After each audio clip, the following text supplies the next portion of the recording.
So last class में हमने aldehyde का इंट्रोडक्शन देखा, नोमेनक्लेचर देखा, UPSC nomenclature aldehyde of ketone किस तरीके से किया जाता है। कुछ क्वेश्चंस जो कि नोमेनक्लेचर पर और स्ट्रक्चर फॉर्मेशन पर बेस्ड थे उनका भी हमने डिस्कशन किया था। और लास्ट हमने जो देखा था वो थी स्ट्रक्चर ऑफ एल्डिहाइड और कीटोनिक फंक्शनल ग्रुप्स कि किस तरीके से उनका बॉन्ड एंगल बॉन्ड लेंथ काम करती है और कौन कौन सी स्पीशीज़ आपस में कनेक्टेड होती हैं। So now in this video we will discuss about the common methods of preparation of aldehydes and ketones कि एल्डिहाइड और कीटोन्स को सेम मेथड का यूज़ करते हुए हम किस तरीके से प्रिपेयर कर सकते हैं। यहाँ हम इस चीज़ का डिस्कशन करने जा रहे हैं। So in the sequence of the preparation methods, first method of the preparation of aldehyde and ketone is oxidation of alcohols। सबसे पहले जो हम बात करने वाले हैं वो हम बात करेंगे ऑक्सीडेशन ऑफ अल्कोहल्स को लेकर के। सेकेंडली हम बात करेंगे बाय डिहाइड्रोजिनेशन ऑफ अल्कोहल्स कि आप अल्कोहल्स का डिहाइड्रोजिनेशन कर दीजिए, उससे भी हम एल्डिहाइड और कीटोन की फॉर्मेशन करने वाले हैं। Third one is from hydrocarbons.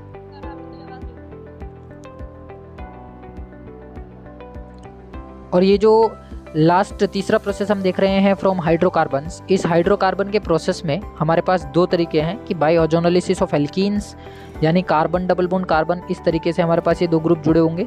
और दूसरा है बाय हाइड्रेशन ऑफ एल्काइंस।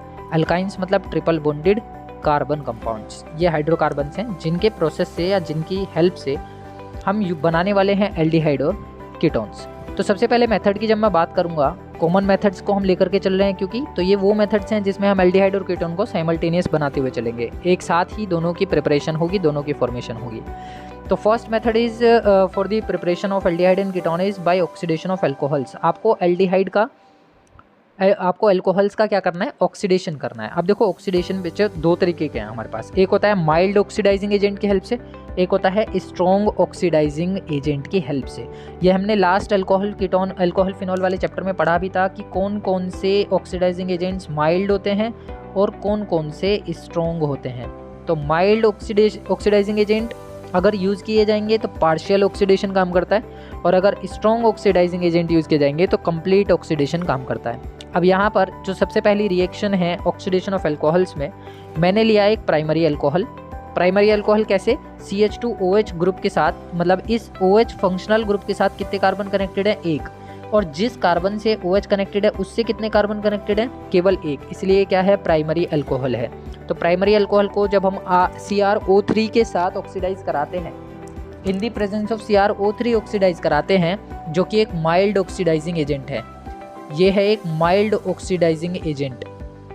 तो माइल्ड ऑक्सीडाइजिंग एजेंट क्या करेगा, इसका पार्शियल ऑक्सीडेशन करेगा, और जब इसका पार्शियल ऑक्सीडेशन होगा तो ये अल्कोहल से किस में कन्वर्ट हो जाएगा, एल्डिहाइड में कन्वर्ट हो जाएगा। लेकिन अगर मैं यहाँ पर इस CrO3 की जगह KMnO4 रखता हूँ जो कि एक स्ट्रॉन्ग ऑक्सीडाइजिंग एजेंट है, तो ये एल्डिहाइड में कन्वर्ट ना होकर के डायरेक्टली अल्कोहल से कार्बोक्सिलिक एसिड में कन्वर्ट हो जाएगा, क्योंकि यहाँ पर इसका होगा कंप्लीट ऑक्सीडेशन। तो अब ये चीज़ का ध्यान रखना है हमें कि किसी सब्सटेंस का, किसी मॉलिक्यूल का, किसी कंपाउंड का माइल्ड ऑक्सीडाइजिंग एजेंट ऑक्सीडेशन कर रहा है या फिर स्ट्रॉन्ग ऑक्सीडाइजिंग एजेंट ऑक्सीडेशन कर रहा है। अब ये चीज़ एक की तरह याद रखना है हमें, कॉन्सेप्ट की है कि अल्कोहल्स का जब आपका माइल्ड ऑक्सीडेशन होता है यानी कि पार्शियल ऑक्सीडेशन होता है तो अल्कोहल से एल्डिहाइड मिलता है, और अगर आप इसका कंप्लीट ऑक्सीडेशन कराते हैं यानी कि स्ट्रॉन्ग ऑक्सीडाइजिंग एजेंट से ऑक्सीडेशन कराते हैं तो हमें कार्बोक्सिलिक एसिड मिलता है RCOOH। ये दो कन्वर्जन्स हैं, एग्जाम्स में पूछे जाते हैं, बहुत सारे कन्वर्जन रिएक्शंस के बीच में भी ये कॉन्सेप्ट आ जाता है।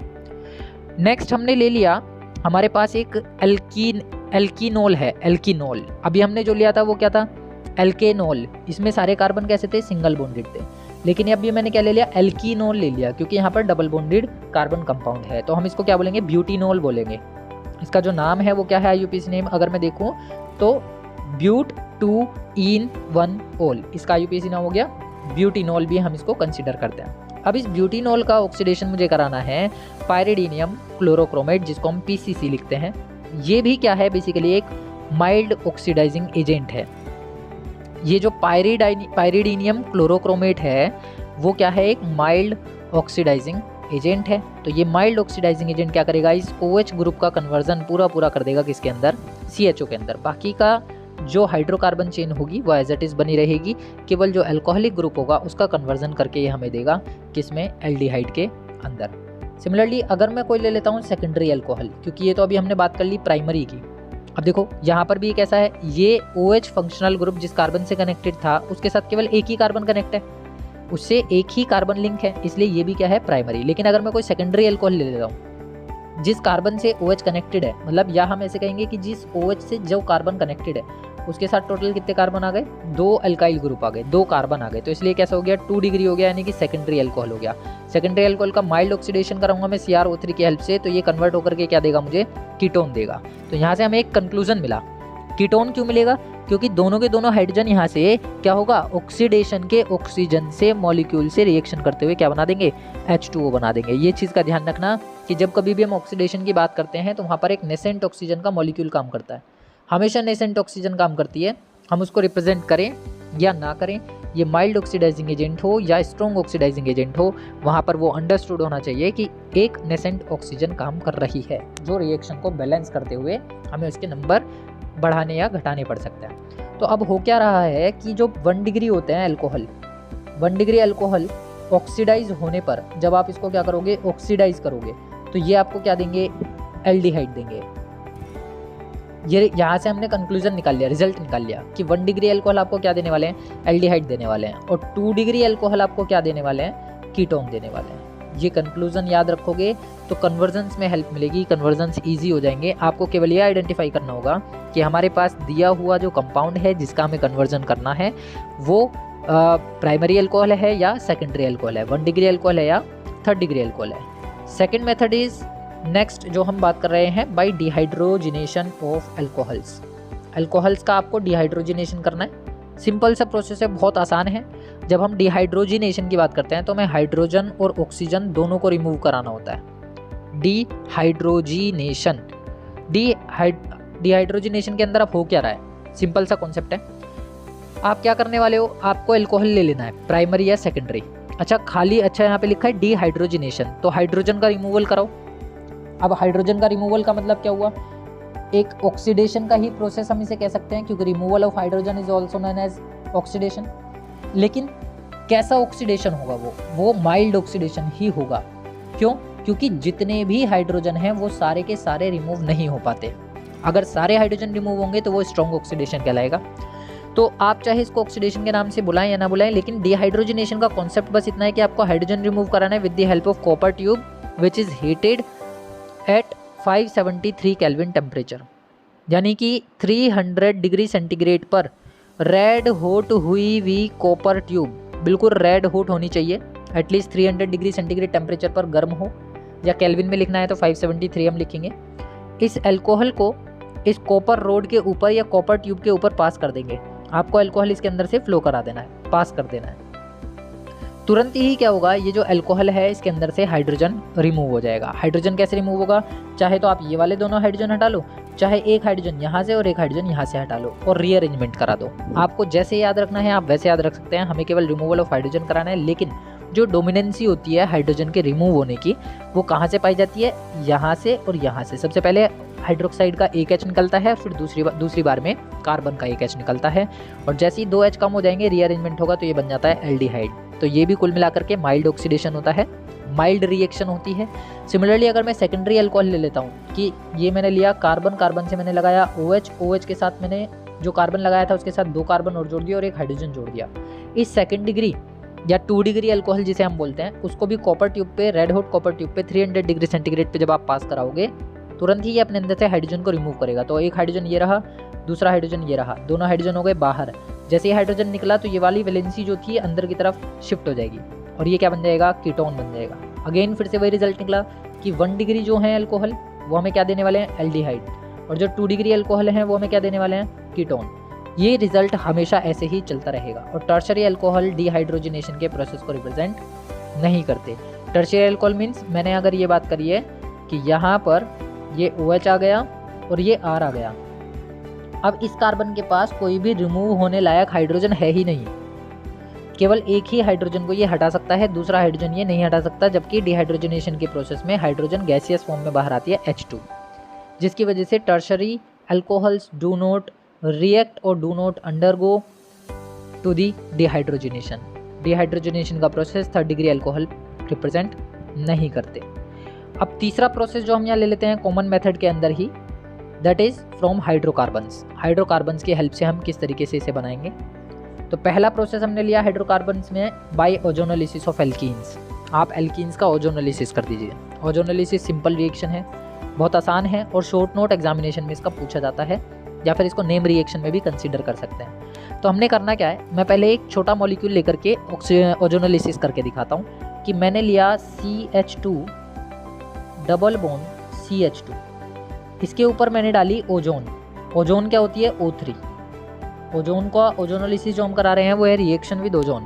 तो ये O3 मैंने डाला। O3 जैसी मैं डालूंगा तो सीधी सी बात है कि अटैकिंग मॉलिक्यूल वहाँ अटैक करता है जहाँ पे वैकेंसी क्रिएट होने की टेंडेंसी पाई जाए। वैकेंसी क्रिएट होने की टेंडेंसी कहाँ पर है, जहाँ पर ये डबल बॉन्ड आ रहा है। डबल बॉन्ड ब्रेक कर दो। जैसे ही डबल बॉन्ड ब्रेक करोगे तो ये CH2 एज इट इज़ बना रहेगा, again CH2 as it is बना रहेगा, बीच में सिंगल बॉन्ड आ जाएगा, दोनों कार्बन की एक एक वैलेंसी खुल जाएगी। जैसे ही बीच का डबल बॉन्ड आप तोड़ोगे दोनों कार्बन की एक एक वैलेंसी खुल जाएगी। मेरे पास है टोटल 3 ऑक्सीजन।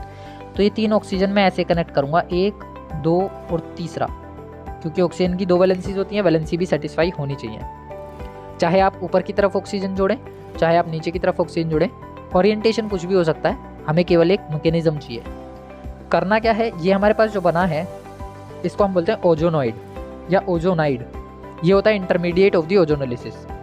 ये जो ओजोनाइड बना है इसके ऊपर या इसको आप जिंक और वाटर मॉलिक्यूल के ऊपर से पास कराएंगे। जिंक की रोड हो, स्टीम पास हो रही हो या वाटर वेपर पास हो रही हो और उसके ऊपर से आपने ये मॉलिक्यूल डाला है ओजोनाइड का, तुरंत ये यहाँ से वाई शेप बनाते हुए टूट जाएगा। ये वाई शेप बनाई और टूट गया। अब जैसे ये वाई शेप बना करके टूट रहा है तो एक ऑक्सीजन यहाँ से नीचे वाली अलग हटेगी।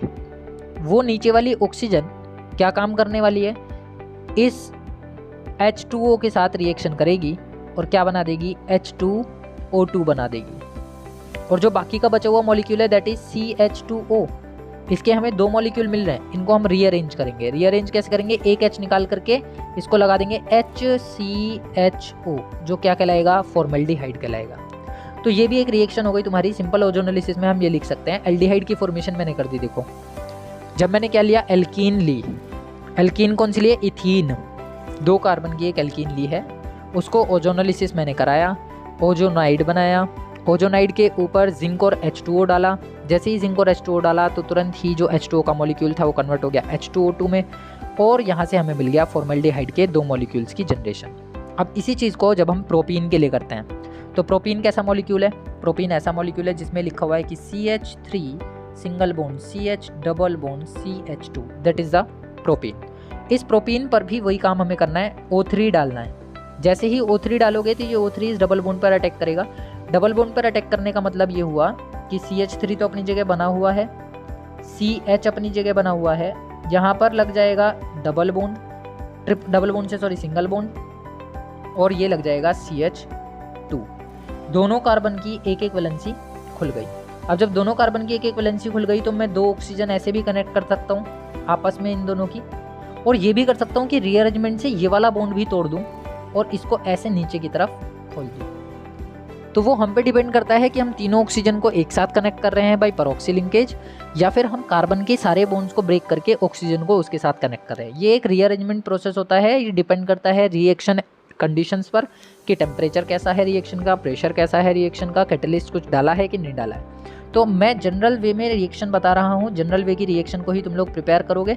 सिंपल सी एक कॉन्सेप्ट कि हमने तीनों ऑक्सीजन को इस तरीके से मंदिर की शेप बनाते हुए कनेक्ट कर दिया। हम इसको मंदिर बोलते हैं अपनी लैंग्वेज में। अब यहाँ से आपको क्या करना है, जिंक रख देना है इसके ऊपर और H2O रख देना है। जैसे आप जिंक और H2O रखते हैं तो फिर से वही काम, ये वाई शेप बनाएगा और यहाँ से स्प्लिट हो जाएगा। जैसे ये स्प्लिट हुआ तुरंत आप ये देखो कि ये वाला जो मॉलिक्यूल है ये क्या है, रीअरेंजमेंट से HCHO। प्रोपीन से हमें एक क्या मिला, HCHO फॉर्मल्डिहाइड। दूसरा ध्यान से देखो, दूसरा मॉलिक्यूल क्या है, दूसरा मॉलिक्यूल है CH3CHO, इसका नाम है एसिड एल्डिहाइड। इसका मतलब ये हुआ प्रोपीन, यानी कि जब हम ग्रेटर एल्कीन लेते हैं, बिगर मॉलिक्यूल लेते हैं एल्कीन का, तो वहाँ पे कॉम्बिनेशन मिलता है 2 डिफरेंट एल्डिहाइड्स का, और साथ में बाहर अभी भी क्या निकलेगा, जो H2O था वो इस ऑक्सीजन को साथ में ले जाएगा और H2O2 हो जाएगा बाहर। तो जब मैंने क्या लिया, मैंने इथीन लिया तो मेरे को खाली फॉर्मेल्डिहाइड मिला। जब मैंने प्रोपीन लिया तो मुझे फॉर्मेल्डिहाइड और एसिड एल्डिहाइड का कॉम्बिनेशन मिला या मिक्सचर मिला।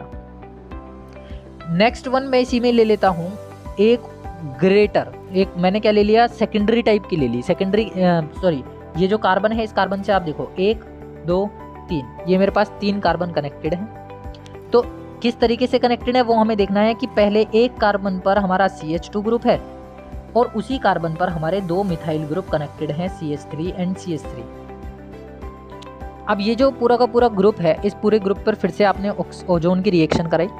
ओजोन रिएक्शन करेगा तो इसको मैं थोड़ा सा सिंप्लीफाइड तरीके से लिख लेता हूँ ताकि हमें रिएक्शन लिखने में आसानी रहे।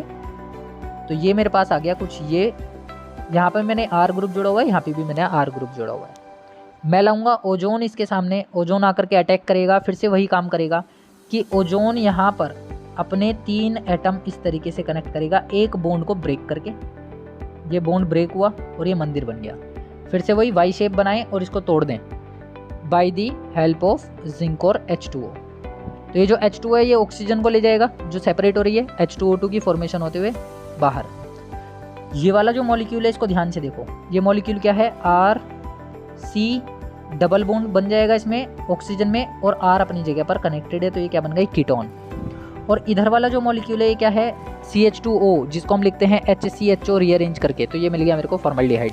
इसका मतलब ये हुआ कि जैसे जैसे आप अरेंजमेंट बढ़ाते जाते हो, जैसे जैसे आप एल्कीन्स को डिफरेंट करते जाते हो, आपने क्या किया, एक स्ट्रेट चेन एल्कीन ली तो उससे केवल एल्डिहाइड मिला, आपने ब्रांच चेन एल्कीन ली तो उससे हमें क्या मिल गया, कीटोन मिल गया। तो प्रिपरेशन ऑफ एल्डिहाइड और कीटोन कॉमन मेथड्स हैं, बस मॉलिक्यूल्स बदल रहे हैं।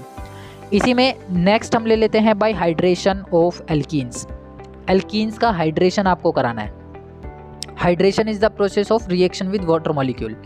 तो हमने क्या लिया, एल्कीन नहीं है ये, बेसिकली देखा जाए तो जो हाइड्रेशन हम करा रहे हैं वो एल्काइन का है।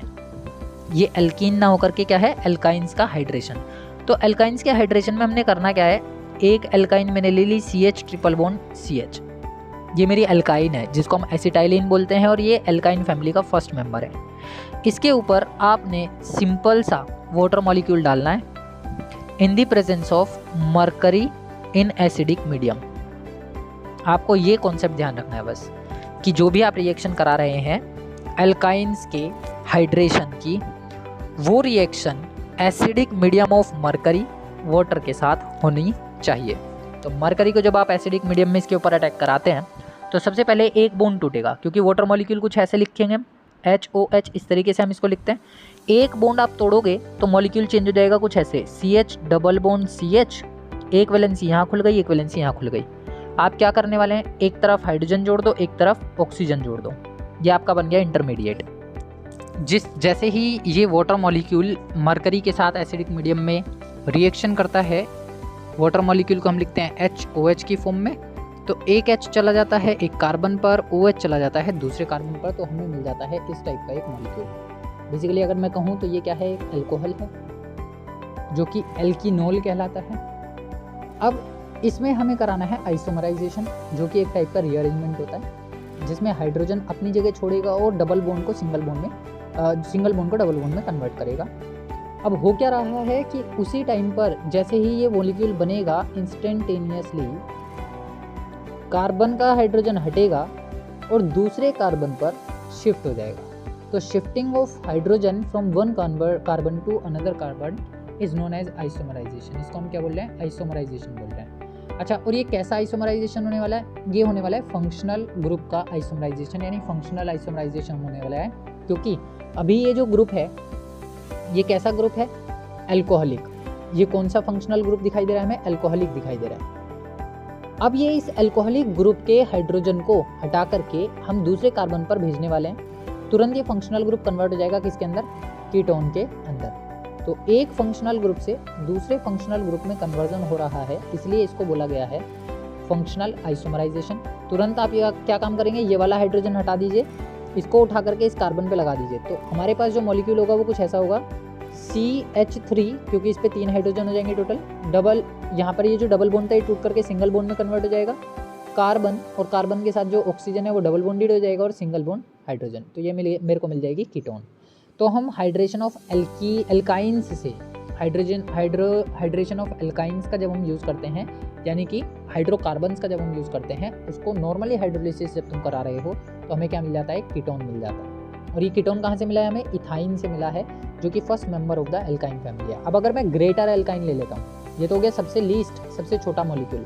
अगर मैं ग्रेटर एल्काइन लेता हूँ, लाइक मैंने लिया CH3 single bond C triple bond CH और इसके ऊपर मैंने डाला HOH in acidic medium with mercury, तुरंत एक H हटेगा और दूसरा OH हटेगा और दोनों के दोनों कंबाइन हो जाएंगे। OH चला गया इस वाले कार्बन पर, H चला गया इस वाले कार्बन पर, तो मॉलिक्यूल कुछ ऐसा होगा CH3 COH और ये डबल बॉन्ड CH2। अब अगेन इसमें भी वही काम कराने वाले हैं हम, आइसोमराइजेशन कराएंगे, फंक्शनल ग्रुप का आइसोमराइजेशन होगा। तुरंत यहाँ से डबल बॉन्ड तोड़ो, डबल बॉन्ड तोड़ करके इस वाले हाइड्रोजन को शिफ्ट कर दो इस कार्बन के ऊपर, तो जो मॉलिक्यूल होगा वो कुछ ऐसा होगा, CH3 अपनी जगह पर बना हुआ है, कार्बन ऑक्सीजन के साथ डबल बॉन्ड बना लेगा क्योंकि double bond carbon between carbon हमने तोड़ दिया है, तो ये बन गया कीटोन ग्रुप, और ये CH3 हो जाएगा कंबाइन होकर के, ये आ गया CH3 ग्रुप, तो ये बन गया प्रोपेनॉन। इस तरीके से हम फ्रॉम हाइड्रोकार्बन्स क्या बना सकते हैं, कीटोन्स बना सकते हैं। हमने अभी देखा एल्कीन्स की हेल्प से हमने बनाया एल्डिहाइड और एल्काइंस की हेल्प से हमने बनाया कीटोन, तो ये दोनों हाइड्रोकार्बन्स ही हैं, हाइड्रोकार्बन्स की कैटेगरी में इनको कंसीडर करते हैं।